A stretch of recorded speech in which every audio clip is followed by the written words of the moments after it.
Every time I see her face, I feel sick. Oh dear, that's terrible. Sherry, please pack your things and leave. What if something happens to Betty's child because of you? I couldn't help but sigh at the malicious grins on my mother-in-law and sister-in-law's faces, realizing that all my efforts had been in vain. I replied quietly, "All right, I'll leave. My name is Sherry, and I live with my husband Ellen in his family home. His father passed away, and since his mother has mobility issues, I knew we'd be living with her when we decided to get married. Before Ellen and I tied the knot, his mother was genuinely kind. She was always calm, smiling, and whenever I helped her, she'd say thank you. I thought living with such a mother-in-law would be manageable. That was the biggest mistake of my life. Once Ellen and I got married and started living together, her true colors began to show. First, she stopped thanking me for anything I did. I wasn't helping out just to hear her gratitude, so I didn't mind at first. But gradually, instead of thanks, she began to complain. "You're so slow. Ellen will be home soon, and you haven't cleaned the bath or finished dinner. What's going on?" I apologized, explaining that Ellen just happened to come home early that day, and I was doing the chores as usual. "If your husband comes home early, you should work faster. You don't care enough about Ellen." "That's not true," I protested, but she cut me off. "I don't want to hear your excuses. Poor Ellen, why did he marry someone like you?" There was no trace left of the kind woman I had known before our marriage. Still, I tried my best to meet her expectations. I could keep going because of Ellen's support. In front of Ellen, she pretended to be the ideal mother-in-law, kind and considerate.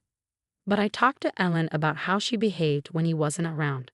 Ellen believed me and said, "I'll talk to Mom," and he did. After being scolded by Ellen, she behaved for a few days. But then she'd go back to her old ways. This cycle continued until one day she received a phone call. It was probably my sister-in-law, Betty, loudly badmouthing me so I could hear. Betty, who's married and currently pregnant with her first child, is just like her mother. She changes her attitude depending on the person and, frankly, has a bad personality. She once said, "I never thought my brother would marry someone as wonderful as you." But now she says, "You're always causing trouble for Mom. You're so useless." Mother-in-law and Betty have a weekly phone call where they bond over criticizing me. I was getting numb to it all. But after hanging up, my mother-in-law cheerfully called out to me and dropped a bombshell. "Betty is getting a divorce. Her husband was a plain guy anyway, so it's for the best. Once she comes back for the birth, she'll stay here. You might not be needed anymore, Sherry." "What? Oh, I can't wait. Make sure you prepare a feast for the day Betty comes home." I felt devastated. Until now, it had been mother-in-law versus me, but with Betty moving in, it would be mother-in-law and Betty against me. I was already worn down by mother-in-law's constant complaints, and the thought of another person adding to that was unbearable. Trying not to let mother-in-law see, I shed silent tears while vacuuming. I couldn't take this life anymore. A few days later, Betty arrived, heavily pregnant. She was in her 9th month. I greeted her with a hello, but she immediately complained, at least offered to take my bags. After taking her luggage to the room she'd be staying in, I heard her loud voice from the living room. "Sherry really does have a plain face, doesn't she?" As I prepared tea in the kitchen, Betty exclaimed, "Oh, I can't stand it. Just looking at Sherry makes me feel sick." Next to her, my mother-in-law, laughing with a face just like Betty's, exaggeratedly said, "Oh dear, that's terrible. Sherry, pack your things and leave. What if something happens to Betty's child because of you?" Betty laughed mockingly. I had done my best for my mother-in-law, but it was never enough. But it seemed all for nothing.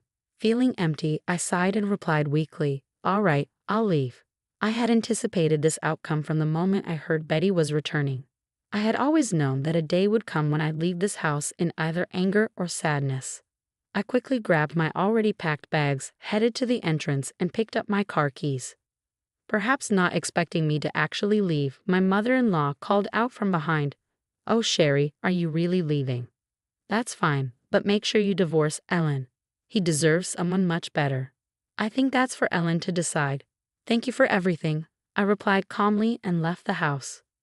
I called my parents, who warmly told me to come home. They were furious when I told them about the comments from my mother-in-law and Betty.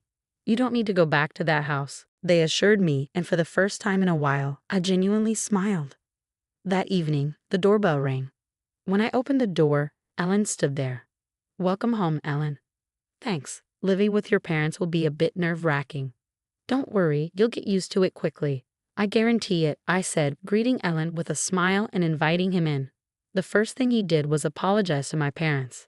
I had told them how supportive Ellen had always been, so they felt bad about his apology. Instead, they thanked him for trying to protect me and warmly welcomed him, saying, "Feel free to live here as long as you wish." Why did Ellen fit in so well with my parents? It was because when I found out Betty was moving back after her divorce, I had proposed a divorce to Ellen. I told him, "I'm already struggling with your mother, and I can't handle Betty on top of that." And I cried, saying, "Even if it means divorcing, I want to leave that house." Ellen was shocked but immediately apologized, saying he hadn't realized how much I was suffering. He didn't want a divorce and had negotiated with my parents that if things got too bad, he'd move in with me at their house. It seemed that Ellen planned to live with my parents for a while and then buy a house somewhere else. I was overjoyed when Ellen came to my parents' house. I was happy that he chose me over his mother and Betty. My mother prepared a feast to celebrate our arrival. As we enjoyed our meal and relaxed, my phone rang. It was my mother-in-law. When I answered with a simple, "Hello," I heard her panicked voice. "Sherry, Ellen hasn't come home yet. It's already late. Do you know where he is? I've tried calling him, but he's not answering. I'm worried something's happened." "Oh, Ellen's right here. It seems he's blocked your number," I said, turning to Ellen beside me. My mother-in-law's confused voice came through the phone. Ellen casually said, "Yeah, I've blocked your number." I relayed this to my mother-in-law. "What do you mean? Is Ellen with you?" "Yes, we're married after all." "Send Ellen back immediately. Didn't you say you divorce him?" "Ellen doesn't want a divorce, and neither do I. This is a matter between a husband and wife, not something for a mother-in-law to dictate," I responded calmly. Suddenly, my mother-in-law burst into tears. "Why? Why?" she sobbed. Betty, seemingly unable to watch her mother any longer, took the phone and said, "So you've stolen my brother? You're the worst." "I haven't stolen anyone. Ellen and I are married." "You might have a plain face, but you're so audacious. One day, my brother will see the truth, and you'll regret it," she spat out, and suddenly the call ended.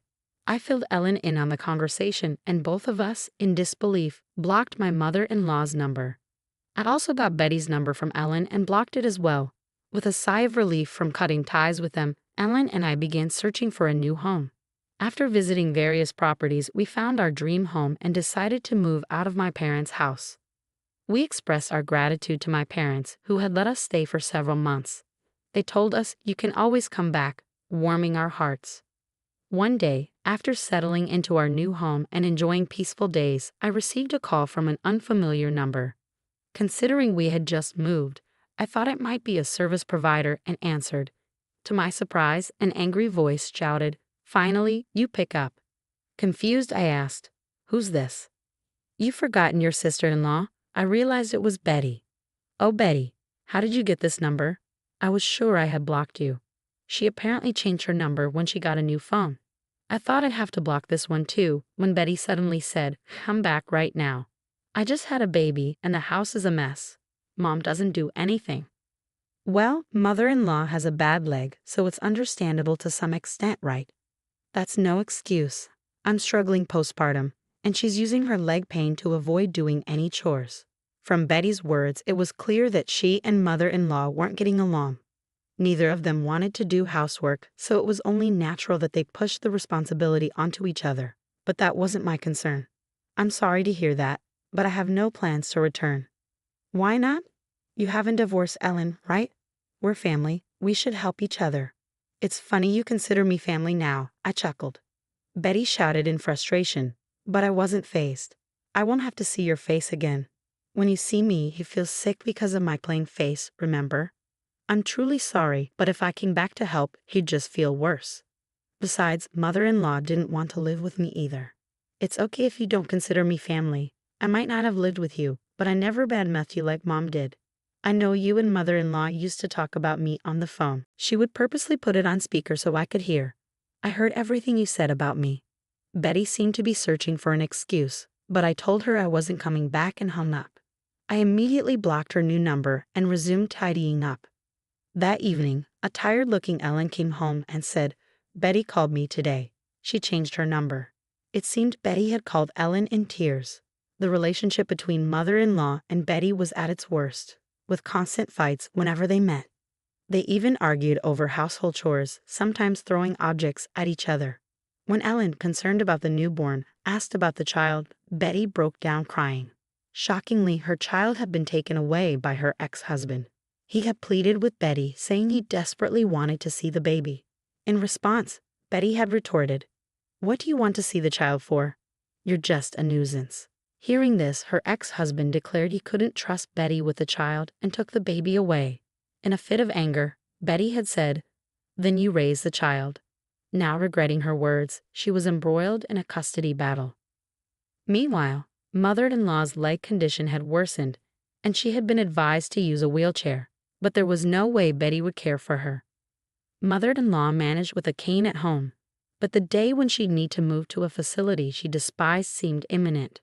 Betty had apparently sought Ellen's help, but their predicament was a result of their own actions. Ellen reportedly told her, "If you had treated Sherry right, you wouldn't be in this mess," before hanging up. He then blocked her number too. No matter how unreasonable they are, they're still family to Ellen. I worried that he might be hurt because of me, but he reassured me with a bright smile, saying, "You are my top priority, so it's okay. Besides, I'll be a father soon too." Smiling at Ellen's words, I gently caressed my growing belly, replying, "That's right. For the sake of our unborn child, it's best to sever ties with mother-in-law and Betty. That's our decision as future parents. We have no intention of informing them about our child. Ellen, my parents, and I want to shower this child with all the love we can offer."